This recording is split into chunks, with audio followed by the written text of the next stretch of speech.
Taste the Daily. Virudhunagar மாவட்டம் காரியாபட்டி பேருந்து நிலையம் அருகே ஸ்டாலினின் செயல்படாத அரசை கண்டித்து காவிரி, வைகை, கிருதுமால், குண்டார் விவசாயிகள் கூட்டமைப்பு சார்பில் கண்டன ஆர்ப்பாட்டம் நடைபெற்றது.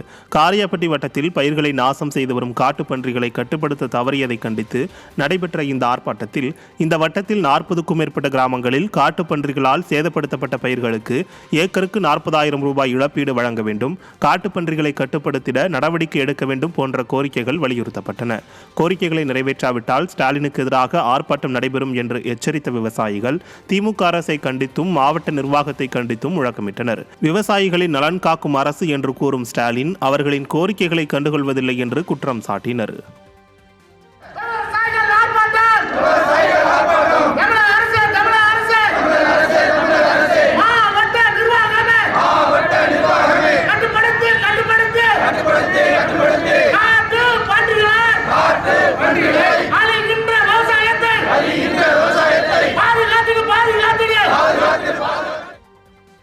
சென்னை தலைமைச் செயலகத்தில் 2025ஆம் ஆண்டின் ஒருங்கிணைந்த இறுதி வாக்காளர் பட்டியலை தலைமை தேர்தல் அதிகாரி வெளியிட்டார்.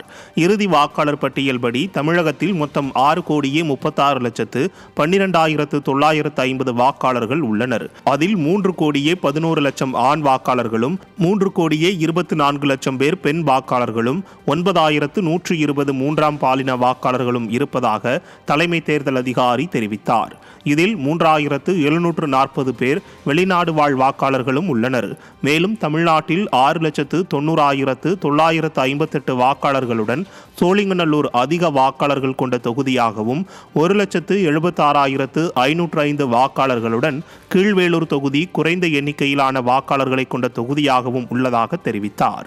வாக்காளர் பட்டியலில் பெயர் சேர்க்க, திருத்த, நீக்க படிவங்களை தேர்தல் ஆணைய இணையதளத்தில் மற்றும் ஓட்டர் ஹெல்ப்லைன் செயலி மூலமும் விண்ணப்பிக்கலாம் என தெரிவித்தார்.